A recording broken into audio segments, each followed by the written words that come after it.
What's good with YouTube? You already know Big Flaco with a convict's perspective, and I'm gonna smash, dash, slide on through with a little bit of energy. Please hit the like, subscribe, comment, do all those things to help support this channel, and hit that bell notification for future fire content. Well, Happy New Year's to everybody, man. Check this out. We're gonna try to end this new year on the right note. Me and Dirty Weather 916, man, did a collab on an hour-long video, man. We talk about a variety of things that you guys are gonna enjoy, man. Tap into the part one that's going to be done on his channel. Right here's the part two.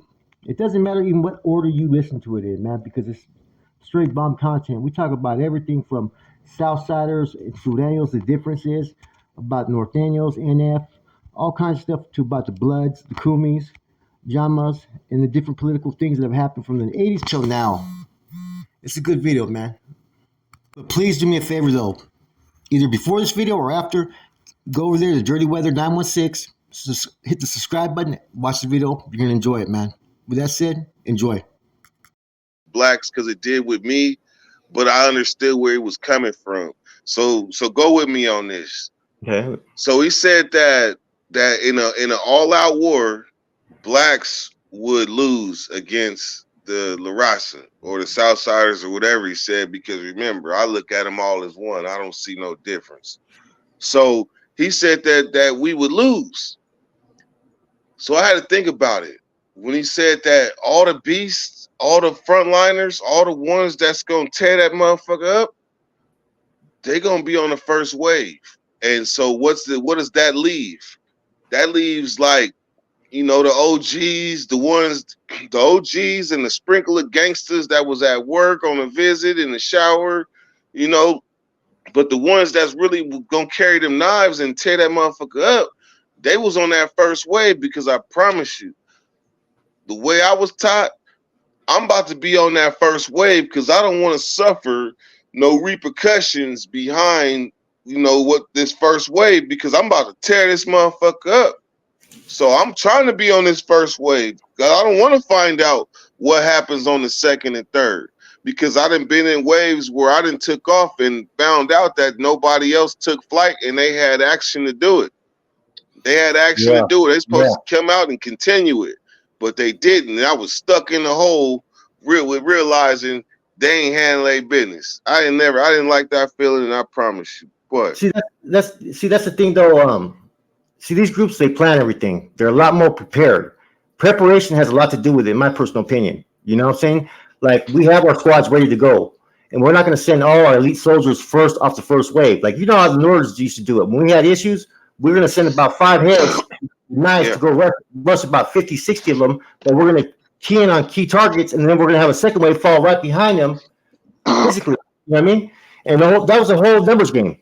That was to get rid of all their main targets, right? And then to get as many of them off the yard as we could. So we knew we were going to send like 10. We knew we were going to send about 10 and probably lose about 10.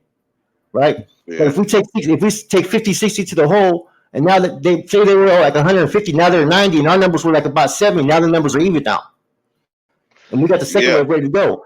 Now, if the blacks would be the blacks don't always prepare for that. That's the thing. And so, if you're prepared, you would have your soldiers ready that you're going to send, and you could prepare a plan of attack. That's the only difference in it, in my personal opinion. You know what happened, and this might hit home or it might hurt a little, but what happened? Man, those warriors, those soldiers, those people that played the numbers game, right, strive for strive with they competition, whether it be the Northerners, the Southerners, the Aryans, the whatever, they playing the numbers game right along with them. What happened over time is that the numbers kind of blew off in the wind, and it didn't matter, and it became color. That's it. I got a theory behind that.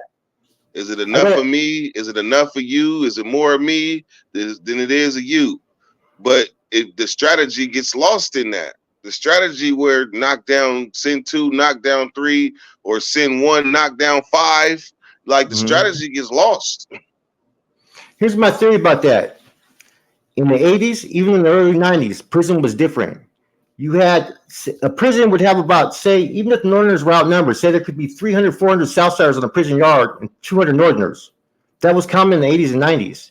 They started to make all these new prisons, which spread everybody thin.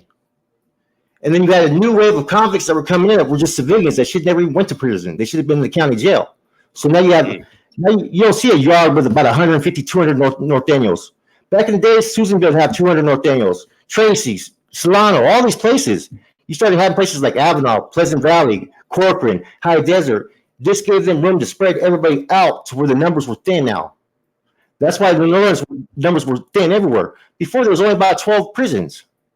And the numbers were at least even. To us, if we had 200, they had 300, that was even to us.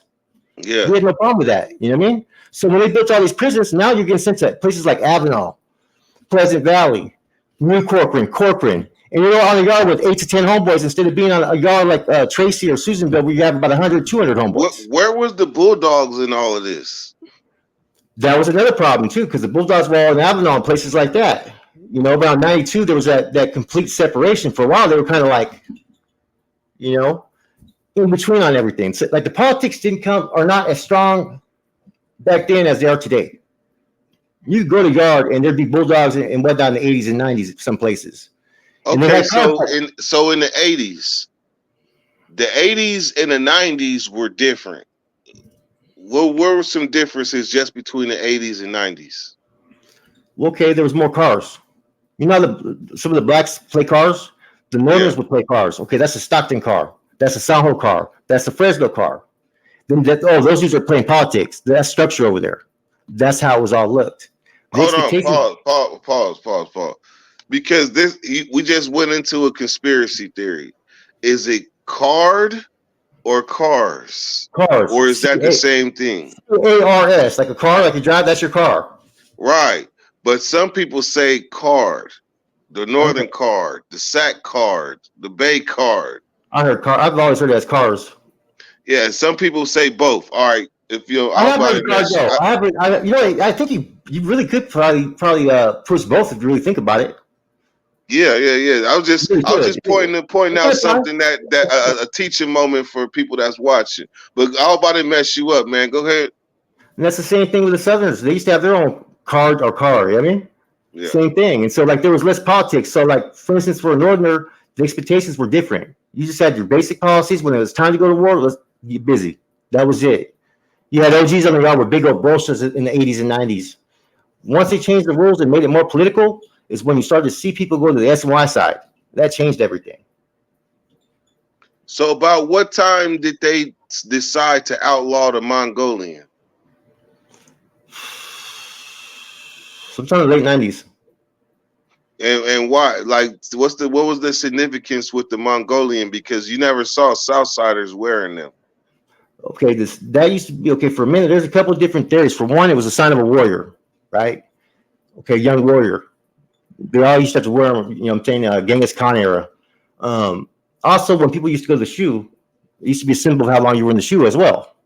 You know what I'm saying? I know that.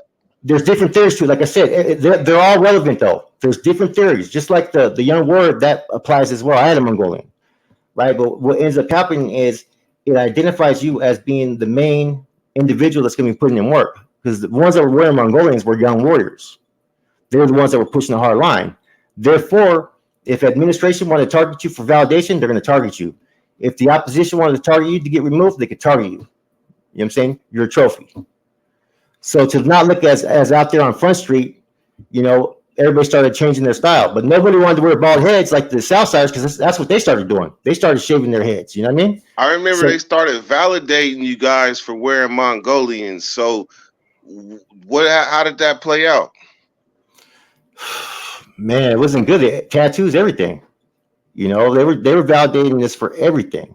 And see, on that side, they could only validate you as a Mexican Mafia member or associate. That was it. There was no like sub-faction they can get you. So the structure was pushing a hard line in the early 90s. You know what I'm saying? The structure was deep. And they were like the elite of the elite. So a lot of them started getting picked off the lines. They started pushing that validation around, I think, 93, 94.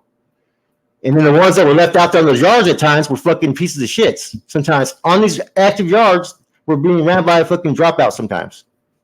But back then they wasn't necessarily dropouts though. What was they called back then? Okay, well, see, dropouts are supposed to be those just of the organizations. Basically, either a no good in or degenerate. or bandito. These are words that we used to use. You know, because technically you have to be part of an organization to drop out of something. So those were supposed to be just movements, not no organization. You know, that's where the areas got blurry is because certain people started to feel that these were organizations. So what happens in Dow got stripped of their statuses basically. Was that like the beginning of like New Flowers and shit? Yeah, New Flowers came out a little bit sooner, but yeah, around that time period. Yeah, like I said, man, I was on a yard and people that I just like the same thing applies. Like we don't know the difference between Southerners and Southsiders. Same thing apply with Northerners. We don't know the difference between a Northerner and a structure and a. I mean, we can kind of tell structure, but kind of not. Especially the only way we could tell is like the structures look more like they was born in like Central California farm area kind of, but and they kind of look like Southsiders in a sense. And then the other ones that was not, they would look like this Northerners that was raised around me, went to high school with me, and all this shit. Well, that's like when I first before I went to prison, I always thought, okay, the blacks are all ran by the BGF. That ended up Yeah, not being true at all. That's what we thought because we don't know any better. We're watching American Me and shit. You know what I mean? yeah, yeah, You yeah, know, they try to have influence, of course, respectful influence, and I have a lot of respect for a lot of Jama cats I've done time with. But I started learning that everybody was their own individual car. yeah. That It makes was a little sense. That different, makes you sense. know. So that leads me to this, right? Cartoon says something, and like I say, man, I don't got nothing against Cartoon, but this is just something that because the way the narrative he was pushing was that it was cool all the way around the board. And so the thing is, when you talk about politics and blue notes and stuff, these people out here don't really know. That was an era. That was a time that really The came 80s. and passed. We had the Like CCO there too. and CCOs and blue notes. Like I came in the 90s. So I know. But these people that came in the 2000s and teens and stuff, they don't really know. Like by the time I came into the system in 97, like they was really kind of irrelevant as far as like blue notes and CCOs because they just gravitated toward being the Yeah. big homies of their car. Now tell me, they were basically created in response to the Vanguard, though, right? They were the ones that went against the Vanguard. That's what I'm saying. They created. They were created based upon the Oh, you fact. talking about the Vanguards that was created to go against the BGFs? Yeah. Yeah. Because You had the old you had the old Vanguard. And you had the new Vanguard, from my understanding, right? the old Vanguard, I know some of the old Vanguard. Those are more. they was formed to go against oppression because it was really hard for gang members to come on the line at certain times They were because still pushing the revolutionary beliefs. Yeah.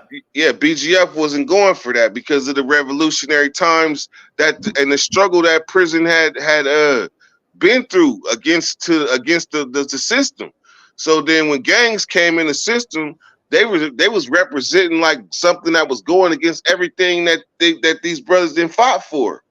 So that's why they went against gangs because they represented change, and anything that's new is always going to be confronted with what's the word I'm looking for? It's going to be met with opposition because it's new and it doesn't go with what you're used to. I've seen that. I've seen. I remember I was talking to the Jama Cat back in 2005. They let no. This was excuse me, 2003, I think, or 2004. The blacks hadn't been on our yard for a long time in San Quentin. It was a validated yard because of the PCs in the first tier sent a kite saying that we were going to move on the blacks, right? Which wasn't even true. They tried to do it before this yard. So they came up to the yard, and I talked to, I think it was Knockout. Blue Rogers was there, JB, Johnny Benson. These are all dudes I know I've done time with. They're all old school Jamas. And they weren't going to let no Kumi hit that yard. And I was taken aback. I never knew that these groups had issues. You know what I'm saying? I always thought that maybe the Kumi would be looked at. You see what I'm saying? Like a lot of it was like, so you said 2003, right? yeah. Okay, so when I first came in the system, BGF was the majority. I remember I'm on a level 4 yard. I'm in Salinas Valley. BGF was the majority, but as we crept toward to 2000, year 2000, the Northerners and the Flowers fell out, and then the BGF and Kumis started falling out, and the numbers flipped like it Yeah. happened like a light switch. Like all of a sudden, Kumi is the majority, and Jama became like the old way and started phasing out. Like I don't shit. It happened right in front of my eyes. So yeah, there was only like 4 of them on that yard, and but it's a validated yard. They weren't validating Kumis at that time. You know what I'm Yeah. saying? If they were letting them on the yard. So I was kind of taken aback. I was like, all right, that's your guys' business, you know, because they said that they were going to handle it if they hit the yard. You know, because I've done a lot of time like with a lot of Jama cats being validated, and I just seen the difference in all the groups. They're all similar though. You know what I'm saying? They all kind of draw a little bit. Man. At the end of the day, as time went on, the similarities blurred to where you didn't see them as a this or a that. You saw them more as a Bay cat as time went on. But on them level 4 yards, you seen the difference when it came time for a meeting. Hey, I'll tell you one of the hardest ones I ever seen was out of sack. I'll tell you that right now. Sibo's dad. Oh, Sibo's dad Zaribu. was with this motherfucking shit, bro. Talking about Zaribu. Yep. Yeah, he was with it, bro. He was a real one. I did time with him in Corcoran. No joke. He a real one. He a real one, but you know, shit. Zariba was a Muslim. He was a bunch of things, but he was a general, and he was somebody that led the charge, and their name speaks for itself. Yeah. There was actually 2 Zyribus though. The other Zaribu's name was Westside D, Curtis Rowe, and he come from Compton, and he was one of the people I met him. He's actually SNY, and he's one of the first people that I met that had been SNY that had been because they was literally blackballed out of every main line in California because of stabbings and confidential informants. They just literally got blackballed from every yard in California. Oh wow. I never heard that. I heard that name though before though. Westside D. He's one of the original people. He was one of the originals. Okay. Yeah, so let's see. So here's another thing that Cartoon said that didn't sit right with me, man. And because he's paperwork, he just clearly admitted I was a torpedo. Where was the growth in that though? Where's the growth in admitting you was a torpedo? That was an error in your time, but that's not something that you would be proud of. That somebody told you what to do and you went. I come from the era where, see, he come from the 80s. That he had a C number, so he come from the 80s. Clearly, can't take that from him. But he come from a time when it was cool to be put under paperwork and put yourself under paperwork. I come from the 90s where they was telling us, nah, as young homies, 18 years old in the system, nah, we don't do no paperwork. We from Sacramento. We don't do that. But there's people from Sacramento from the 80s that are Jama, BL. I even got even homies that's North Daniels. Yeah. From the 80s. Mm-hmm. But come the 90s, nah, man, we wasn't pushing having one person, a dictatorship, telling you what to do. That's why we separated. Sacramento literally separated themselves from homies that was under paperwork. Because that means that you are not in control of your destiny, your life. Somebody can tell you what to do and you're going to crash out. That ain't never looked good to me. Hell no. Well, that's basically the northern program, though. Same thing, that's though. That's kind of what I meant, man. I understand where he's coming from. He comes from a different era. That era, when you were a torpedo, you got more respect doing so, and that would later be fall you in line for leadership later on down the line. Now you got dudes that are leaders that are 23, 24 years old, 22, barely hitting the system, and they haven't put no work in. Back then, I can tell you this. I was a torpedo, but I chose my own destinations and I handled all my business and put my hands up and put in work to where I was 22, 23 and able to tell, other people what to do because I knew my shit from back. Unfortunately, like it was people, it was a lot of homies that was under 23, 24 that needed that. And so they didn't have the time to get the hands-on training that I did coming in at 18. So when they're coming in as an adult, young, 21, 22, they didn't live a little bit of life. But this been my life for this much longer than them. And I've been carrying knives, and I was part of a parliament because I was the sergeant of arms. Okay. I was sergeant of arms, so I was responsible for all the knives, making the knives. Man, that was my life. I mean, I wish I could have kind of chose different. Now looking back, like that shit was stupid. I should have really programmed and took my ass home. But that was my life. I was sergeant of arms. So at 20, sergeant of arms at like 20, 21. I got a question for you. Yeah. Do you guys do any type of education? Essay topics or anything like that? Teach security to the youngster, or you know what I mean? Or is that something that they just need to learn on their own? Man, that's a good question. Because we do essays, we give basic topics, I'm gonna say, man, truth of the matter is, as blacks, like the only time you're gonna really get that in-depth teaching is when you go to the hole and when you go to the shoot. Like that's the only time you're gonna get in-depth teaching. You might get a celly that's an OG that takes the time to lace you, but for the most part, these youngsters nowadays think they know it all. So it ain't until they get into a celly that does know it that they finally consider themselves blessed to know. Because you got people that I hand you this baby shampoo bottle and tell you to defend yourself, and you don't know what the hell I'm talking about. Yeah.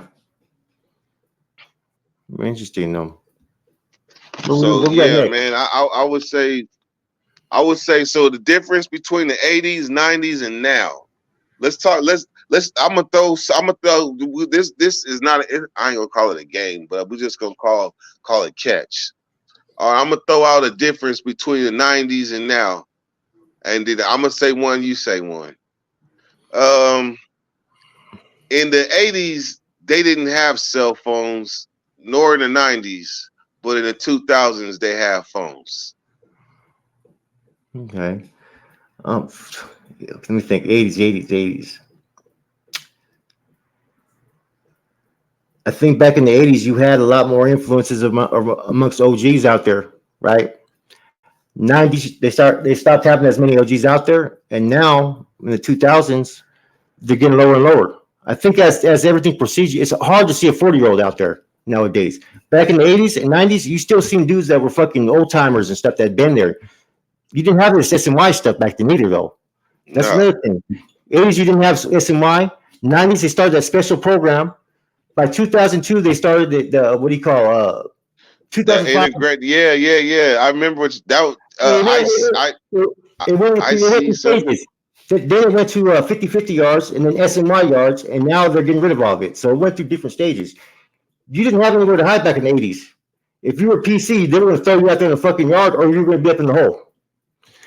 If you have a PC unit in Soledad at first, Soledad was the first ever protective housing unit back in the 80s.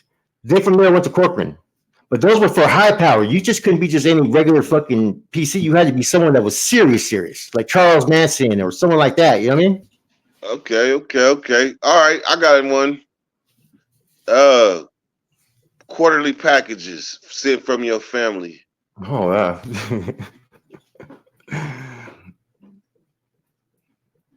I remember the quarterly packages. Man, when hella cartons. Man, I used to see people get a package with just cartons of cigarettes. Man, I wanted food, shoe. You could get your shoes and all that stuff, clothes, everything. Yeah. You know, I mean, that was the shit back then. What about tapes? Oh, the tapes. I got a story for you, right? About tapes. Right? You talking about the music? Cassette tapes. Okay. So check this out. So we're in Solano, right? This is the 90s.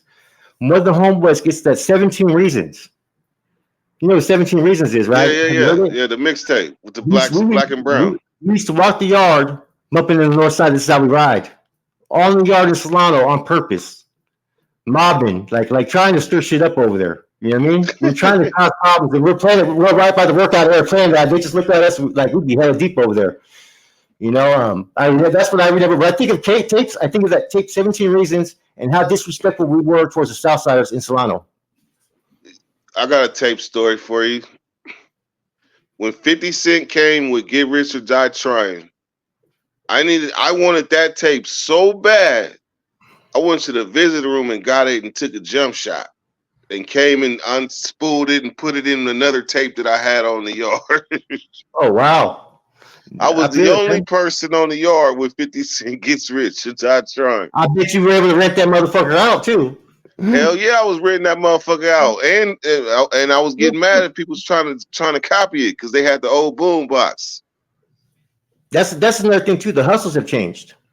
The hustles have changed in the thing. You know what I mean? Now people are renting out cell phones. You know what I'm saying? Back in the days, it was what, tattoos. Then you'd have those he she's in the yard that do the fucking ironing and stuff like that. There's all kinds of different hustles. It's changed now. Hey, watch this though. Watch this. I'm about to fuck you up. I spoke on this on my live the other day about the evolution of the hustle of getting your payment. So when I first came to the pen, 97, 98, the form of hustle of getting your payment was a mail out. You mail it. Yeah, I remember that. Now you got Cash App. Yeah, so the first was mail out, right? And then we evolved from mail out to Western Union MoneyGram. Then we evolved from that to vanilla reloads and Green Dot. And then now it's just straight Cash App. But when it first, man, look, it was 15 days. You got to mail a letter to your folks and then wait for your folks to mail the money order back to you. That was crazy. Communication is different too, as far as from prison to prison. Now you could be on the phone like this on a conference call with 2-3 different prisons. Talking about what's going on. They got tablets now, and that's another thing. That's a difference between now and then. Like I could have never pictured that they got tablets in their cells now, and they can call you whenever they want. I think they shut them down at 9 or 10, but they have phones in their cell. So now it's like if the police walk by and they hear you in there talking, oh, you in there on your tablet. Yeah, most definitely. I got to recently use one. I was tripping off that. I had a tablet when I was in the county jail. Yeah. You know what I'm saying? I was like, wow, this, I stayed on that motherfucker. I was like, this is new. I'm like, I wish I could get all my damn write-ups back. Shit. Yeah, man. Hey, all right, so like I said, man, one of my things was when it come to like paperwork, you become a torpedo. I come from an era where we push this. Like when people used to be like soldiers on the move and all that, we used to be like, I ain't no damn soldier.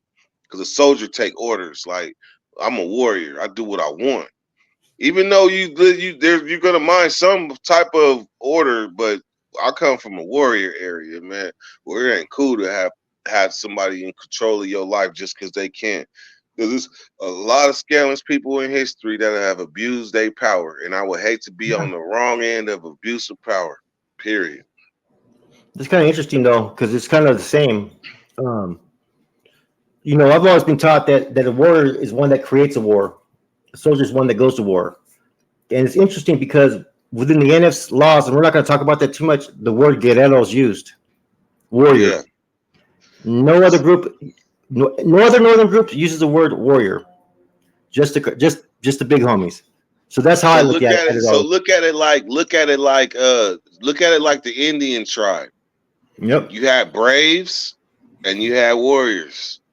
The warriors was on the horse with their feathers flying, color, war paint, and then you had the braves. Same thing. But I got a question for you though. How was that being the first one to interview Savage Studios, being paroled an active gang member, and interviewing someone that was part of an active SNY gang? Yeah, man. Hey, you know what? Throughout my life, always been somebody that didn't go with the popular, if that makes sense. Like I didn't face a lot of scary shit in my life, and interviewing him wasn't gonna be one of the scary things I faced. Like I knew that it would be met with opposition. Like my folks like didn't agree with it at first, but I'm like, it's just a damn interview.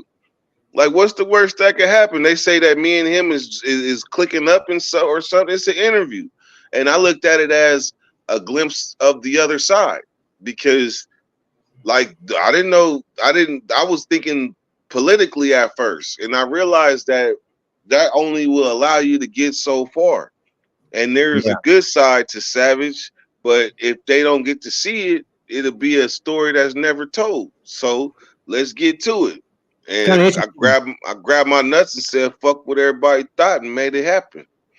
You were the first ones to interview him. I was the last one to interview him. And You know what I mean? He was different than people think, you know? He was actually all right. He was young though. People don't realize how young he was at that time. yeah. You know, and he basically went to the system. I think when he was 16, around that 16 years old, I believe, man. Yeah. You know, And a lot of things what I saw in him is that man, if you don't care what people think, like you ain't scared because you didn't face it in all your life, you've been up against it. Eventually, you're gonna bark up a situation where you gotta look at stuff different because you're constantly standing on your own, and that's probably what forced him to that side. Like I'm not scared of all you entities, but yet you guys now I'm forced to do this. that makes a lot of sense, man. I think it just had to do with the level of his understanding of how the game should work. He just, you know, he's just one of the ones that didn't believe in it. That's just how I look at it. He Yeah. grew up a whole different way as opposed to every other Southsider, and you can't force everybody to, you know, act the way they want you to act. You know what I'm saying? He just He didn't didn't have that type believe. of So you feel. saying he didn't believe in the system? He knew about the system and didn't agree with it. I think that's what I think inside. That's how he felt. I hate to speak for another man, but I think he drops little lugs about that, about when he was in the county jail and how he said he'd rather go, he'd rather interact with the blacks. He'd say, you know what I'm saying, as opposed to interacting with whites. I know people that were on the yard with him. He interacted with a lot of African brothers on the yard. That was his thing. On the streets, the same thing. That was his get down. So you take him out of that. Now you have him part of a bigger group that doesn't really like blacks that much. You know, Yeah, yeah, and you're not scary. You're not a coward. So you're like, well, I gotta stop dealing with them because you say so. That's the difference between a lot of people, man. They scared to question stuff, or they scared to be themselves for fear of consequences, repercussions, and so people are afraid of change, bro. People are afraid of change, and that's why there hasn't been any positive changes amongst everybody like they should. People just want to go back to what's been normal for years, and until people want to embrace change and think outside the box, it's gonna true always remain that. the same. You know, Hey, good. so because you hitting on what we was gonna close out with, and that was what you foresee coming like 2022, because this been an interesting YouTube year, but in a way it's kind of been of a down year. So what do you see for coming for YouTube? What do you see through your goggles? Oh man, Flaco gets found not guilty in trial. You know what I mean? First and foremost, hopefully. You know what I mean? I'm talking that into existence, Amen. Like LeVar Ball. I'm gonna talk that into existence, man.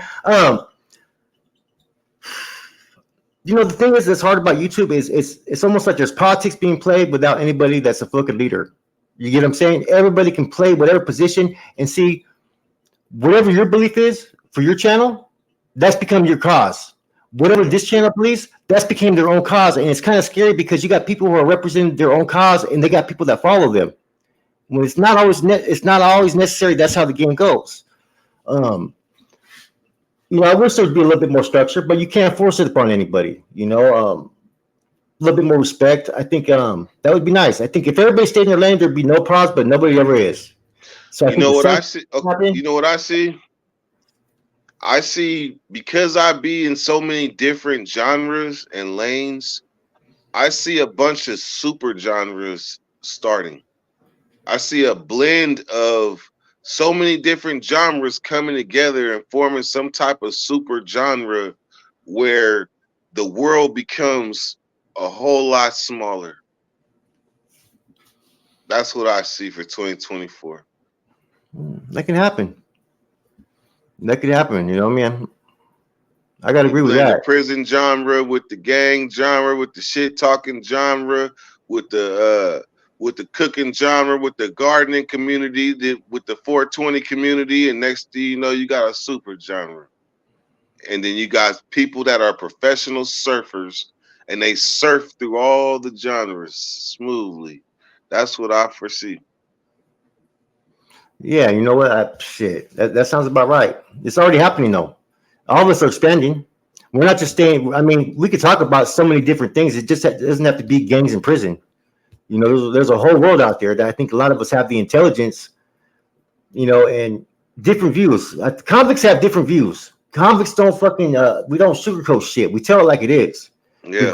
Regardless what your standing is now compared to now, I don't care if you're active or inactive, man. We were all once convicts and we all have that mindset. So we know how to read shit. You know what I'm saying? That makes us very dangerous and we don't use that voice in reading shit like we should. Yeah. Hey man, well look, check this out, man. This been a fire interview. Actually, I feel like you're supposed to close it out because I opened it up.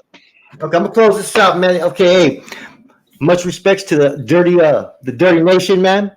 You know, I'm happy to be here, man. We gotta do this again. We should do this more often, man. I like these, man, because we come from the same era, but it was both different at the same time. Yeah, you know, yeah. And I appreciate everything that you're doing. I appreciate all the people out there. Subscribe to ACP, A Convict's Perspective, and subscribe to Dirty Weather 916. And we're gone. All right, man. Peace out, y'all. Go.